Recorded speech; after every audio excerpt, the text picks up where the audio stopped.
Hello chess fans, this is Rick from Chess to Impress with Game 4 of the 2018 World Championship match between World Champion Magnus Carlsen and his challenger Fabiano Caruana. Here we see the handshake before Game 4, but first I have to update you on VIDEOGATE. This is a tweet from Olympio G. Urkan, a well-known chess journalist. This morning a 2-minute clip from one of Caruana's training camps was uploaded on YouTube, now deleted. It featured various activities, chess included. Viewers could also see a laptop screen with a chess-based file laid open. The greatest Intel blunder in chess history, or a hoax. Unfortunately, I have not been able to see the video myself. It was already taken off YouTube before I could see it. But what I understand is that there was quite a bit of information in that video. For example, the openings Caruana's team were analyzing, the fianchetto Grunfeld, the Queen's Gambit declined, and also the Petrov with Bishop f5. And also, it gave away information on Caruana's team. It was no secret that Rustam Kazimjanov worked for Caruana, and also Christian Kirilla was known to be on his team. But it was not known that Grandmaster Alejandro Ramirez was also on Caruana's team. He's the gentleman on the left in the picture. Both players were asked about VIDEOGATE after Game 4.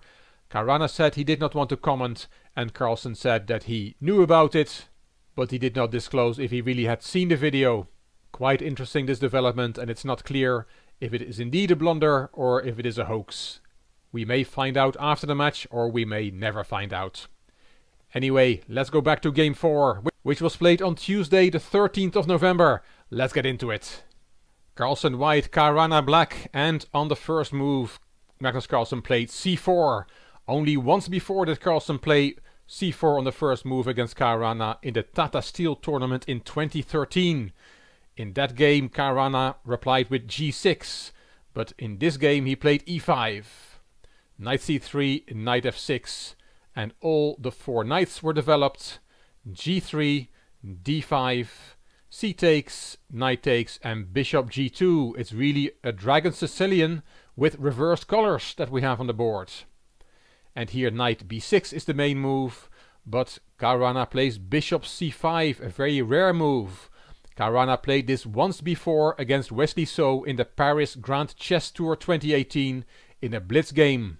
Alexander Grishuk played it in 2017 in a game with classical time control in the Geneva Grand Prix. Both players castled, and d3 from Carlsen.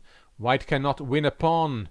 You can take on e5, and if then black takes back, then you can take on d5, because now the bishop is also covering that square. That wins a pawn for white. But after knight takes e5, you do not have to take back on e5. You can play knight takes c3. Knight takes c6 is a variation. Then both queens come off the board, and knight takes f2 or bishop takes f2, and that is good for black. So taken on e5 is not good for white, and Carlsen played d3. Bishop b6 was played by Alexander Grishuk in that game in 2017, and only later did he play rook e8, but Caruana played rook e8 straight away here on move 8. Bishop d2, knight takes, bishop takes, and the knight came into d4. In that blitz game in Paris, Wesley So played rook c1 here, but Carlsen played b4, hitting the bishop. Bishop b6 was expected by Grandmaster Polgar, saying that this is the natural square for the bishop, but Caruana went to d6. And if you now take on d4, that's possible, but then e takes d4, bishop takes d4, picks up a pawn, and now black has to be careful. Taking this pawn is not great for black. These 2 pawns are central pawns, and they are of higher importance than these 2 pawns that black has. So after bishop takes d4, black has to take on g3 instead. After h takes, queen takes, black has no problems in this position. His pieces are very active, and this king is not as safe as it was before. Back to the game. After bishop d6, Carlsen did not take on d4, he played rook b1. And now Caruana took with check, bishop takes, all knights are off the board after only 13 moves. Black's main concern here is to get bishop c8 developed to the correct square. He first played a6, a4 from Carlsen, threatening the minority attack with b4 b5. trying to open up the long diagonal for this very strong bishop on f3. c6, and here a very important moment in this game. b5 is what was expected by the teams of grandmasters I saw analyze this position, but Carlsen decided against it and played a slower move. He said after the game that he could not make it work. Alexander Grishuk said that Caruana may still have been in this preparation, which could have been a factor that put Carlsen off playing this move. After c takes b5, a takes b5, black may play a5, creating a passed pawn, and that's something else that may have put Carlsen off. Grandmaster Re1 liked this position for white, but as said, after c6, Carlsen played rook e1. Judith Polgar explained this move as a useful move, saying to Caruana, it is your move, where will you develop your pieces to?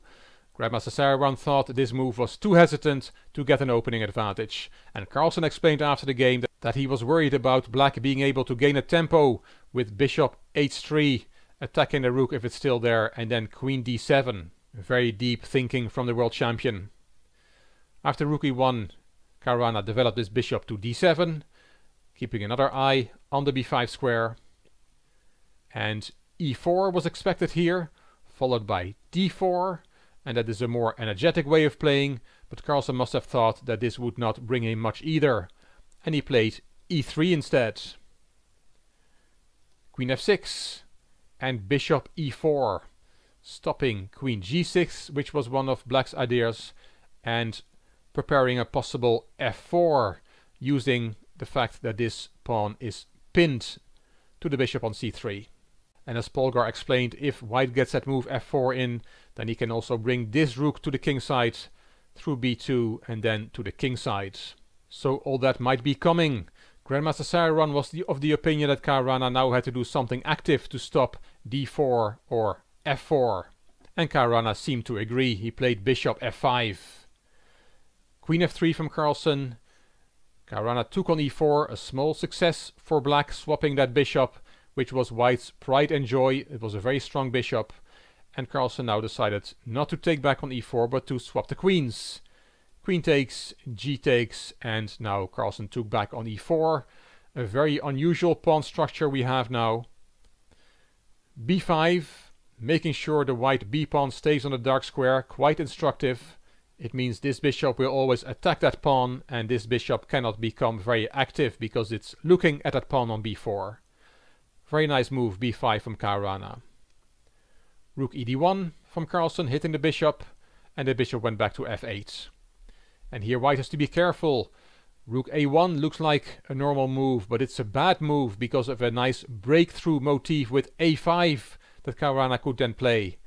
If you take on a5, then there is b4 with a tempo on the bishop, bishop back, and rook takes a5, and this looks very nice for black with its connected passed pawns.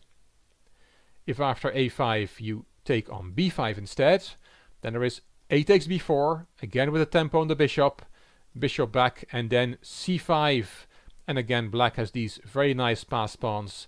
Black is better here. So all that after bishop f8 and then rook a1. Carlsen was not going to fall for that. He took on b5. Caruana took back with the a pawn. And now you can play rook a1, but then rook a4 is a nice reply from black. Carlsen decided on king g2. Rook ed8 and rook dc1, not swapping the rooks, keeping pieces on the board.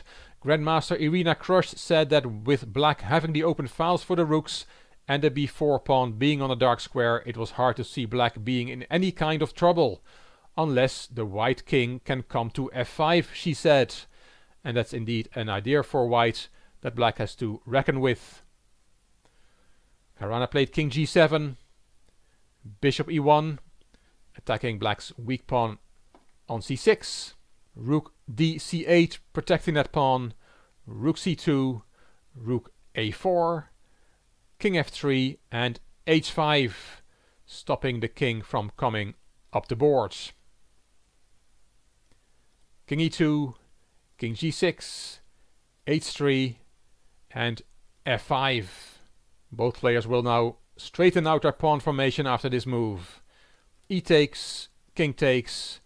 Both players have solved their doubled pawns, and slowly but surely the grandmasters in a different broadcast came to the conclusion that there is not much to play for here. It's completely equal.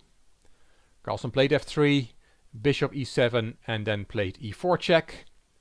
King step back, bishop d2, bishop d6, and rook bc1 with a draw offer from Carlsen, which Caruana quickly accepted. After 34 moves, this game was drawn. After rook bc1, it's very likely that a lot of pieces get hoovered off the board. For example, bishop takes b4, bishop takes, rook takes, and then white can take twice on c6.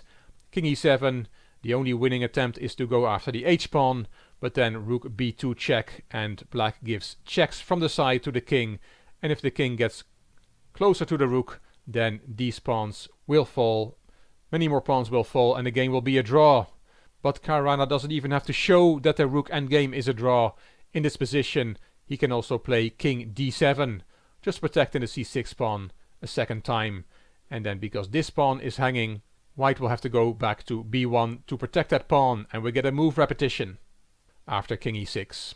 This is how the game started with the English opening with 1 c4, and this is how the game finished with a firm handshake. 4 draws in the table, and the picture is from the press conference after game 4. Carlsen said, "I think optically my position looked a bit better, but there was no way to make progress. My opponent has out-prepared me with the black pieces. Since game 1 I have not been able to show what I can do. All my World Championship matches were 2-2 after the first 4 games. Caruana said, "I never felt I was in danger," and he did not want to comment on the video about the preparation that had been put on the internet. He did not want to comment on VIDEOGATE. He said he will do some sports during the rest day, and the question, will you play something else than 1 e4? Obviously he was not going to answer that question. He said, "We'll see in the next game." And that game will be played on Thursday the 15th of November, because Wednesday will be a rest day. If you like this video, please give it a thumbs up, please subscribe to the Chess to Impress channel, and please leave a comment. If you like the video, it would be great if you could share it on social media by clicking the share button on YouTube.